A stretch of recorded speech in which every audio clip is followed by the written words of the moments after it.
We're watching Capital Connection from the Illinois State Capitol. The State House is about to go on spring break, and when they return in 2 weeks, they'll be barreling down toward the deadline of a budget deadline, several other things. Before all that happens, they're trying to fix and repair some of the other issues that might seem like they're on the margins, but critical issues in the classroom, for example. Joining us now is State Senator Andy Manar to talk about a bill that just passed out of the Senate on Wednesday, late Wednesday night this week. You guys are pulling long hours lately. Give us an example. So in downstate and rural classrooms, this is an underreported story that maybe not everyone is aware of, but there's this teacher shortage. Not enough teachers per students to have a small classroom size and all that. How does your bill seek to repair that? So this is, I would say, first of all, this is the second bill in 2 years. The first bill last year was kind of low-hanging fruit. This one has a little more meat on the bone, a little more controversy attached to it, unfortunately, but I think it's good policy. It got a big vote yesterday, Mark. 51 Republicans and Democrats joined together to pass this bill over the House. 5 no votes. Yeah. What is the controversy? Well, the biggest piece is repealing a law that was changed under Governor Rauner that penalizes school districts for raising teacher wages. TRS picks up pension costs for local districts in Illinois. Teachers' retirement system. Yeah, and Governor Rauner insisted we pass a law that would penalize school districts for raising wages on teachers, especially those at the beginning of their career, to try to lower pension costs in the state budget. That was part of the bipartisan budget last year. I would tell you it's had a tremendously negative impact on school districts and recruitment. So that was one of about 5 pieces in that bill. So by lifting that cap, I believe from 3 up to 6%? So we put it back to the law as it was prior to Governor Rauner. Could that open the door to, or could that escalate pension costs down the line? Is that part of the calculation? No, pensions are going to get paid for. The question here is who's going to pay for them. And is the money going to come from just the local district, just the state, or a combo of both? We just changed the parameters of that to what the law was previous to Governor Rauner's proposed change. That's all. So you're making some changes to the tweaks of all this, but teachers also, when you talk to some of them, they fear that the industry has suffered sort of a reputation hit for some reason. The profession itself, not maybe we shouldn't refer to it as industry, they're not manufacturing children here, but what is it about not just this bill, but the public message about the profession of being a teacher that could use some enhancement perhaps? Is there something there that the state or lawmakers could do to prop that profession up? Yeah, I think continuing to support the profession legislatively in this building is a big step in the right direction. The other thing, though, is we have rhetoric all over the country regarding the profession of teaching. We expect teachers to solve the world's problems in a classroom, but we don't pay them according to what their responsibility is. And I want to say that again. We expect teachers to solve the problems of the world in the classroom. We expect them to cure the ills of society in the classroom, yet we have teachers today in Illinois that live under the federal poverty level. We're going to change that this year too, and we're going to call a bill today in the Senate that would establish a minimum wage for teachers. None of these things... And that would take time to phase in. Over 5 years, yeah. So none of these things are going to solve that problem, just like that, but a concerted, ongoing effort to lift up the profession and say that they're valued, that's what we're after here. And so far, it's been a bipartisan effort this year, which is different than the previous years when we've tried this. Yes and no. It faces opposition, too. Sure. In the House, so say it gets out of the Senate. I expect it might.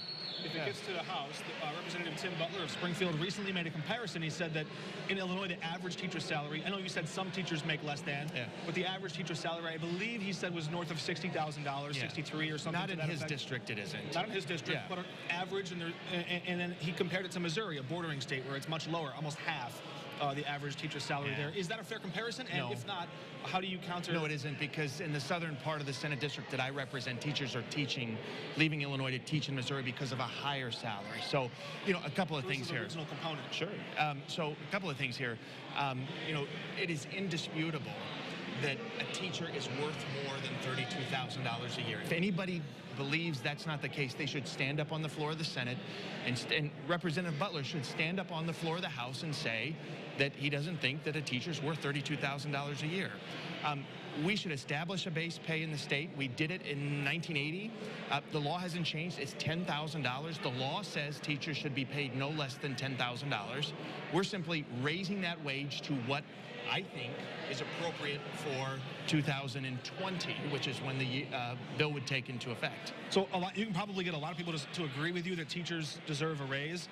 That's some of the stuff that the State House is working on now. But when you return from spring break, that's when some of the heavier lifts come into play. I know right now, Governor Pritzker's budget proposal appears to be, some of the different items in it, the more controversial parts, are going through perhaps a bit of a stress test right now, where some Democrats, some Republicans are taking looks at parts of it.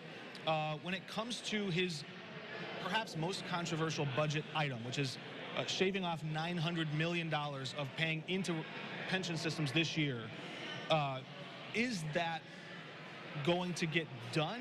Where are you on that idea? So, first of all, the governor's budget should go through a stress test. I mean, that is an absolute here. And I obviously was a frequent critic of Governor Pritzker's predecessor for good reason.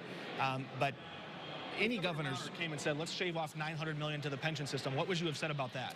Well, he never said that. What he said was, let's do unconstitutional pension reform, which would have just ended up in court and would have delayed any type of change that we can constitutionally make to the systems from the get-go in any budget. But back to my point, Governor Pritzker's budget should be put through it should be critiqued. That's what we're doing right now. It's clear to me today that that piece of his budget is going to have an incredible challenge, I think, before the House and the Senate. Is it short-sighted policy? I don't think it is. I don't think it is. I think what the governor tried to do and what he successfully did in that proposal was put forward something that met the constitutional test, that allowed us to get from where we are to where I think we ought to go, which is a more fair tax system in the following fiscal year. So I don't think it was short-sighted, but let's face it, we have to fit all of these needs in a budget and address pensions constitutionally. That's what the governor put forward, but it still has to go through both chambers, and it has to be passed by both houses before he can sign it. I know you work in the Senate, and it's likely, more likely perhaps, that the constitutional amendment to change the state's flat tax requirement in the Constitution will probably survive the Senate if you just look at the vote count. But how confident are you that survives the House? So I think we still have challenges in both chambers, frankly. I don't think this is a gimme. I think there's still work to be done. I think the governor's done a good job of communicating to legislators and hearing their concerns. That's ongoing right now. I know it is, as we sit here and do this interview. But we still have work to do. What is discouraging to me is the opposition who every day gets up and tries to poke holes in a proposal when they don't have a proposal of their own. They're also not in control of state government. No, they're not. But that doesn't give them less responsibility to be part of governing. If you're in the Republican minority, you don't have less responsibility than someone who's in the majority. You're elected by the same number of people. So if you think that the budget can be balanced by cutting 15% of all programs, which means 15% cut to schools, payment cycle to hospitals go up, people get kicked off of health care, then file the budget. I would welcome that debate in my Appropriations Committee in the Senate. To date, we haven't seen that proposal, and you know why. Because nobody's going to vote for that, not even the people that claim that they want to do it. So that's the discouraging part. But if there's opposition to the governor's proposal here, which there is, I would encourage those members to respectfully file their own plan, and we'll put their plan up against what the governor has proposed, and we'll have that debate. That would be an above-board debate in the Senate, and I would welcome it. You just won re-election in 2018. How long's your term? 4 years. 4-year term. Yeah. You might have seen Democrat Betsy Dirksen Londrigan declared she wants to run against Rodney Davis for Congress again in 2020. You were with her in 2018, sitting by her side in town halls.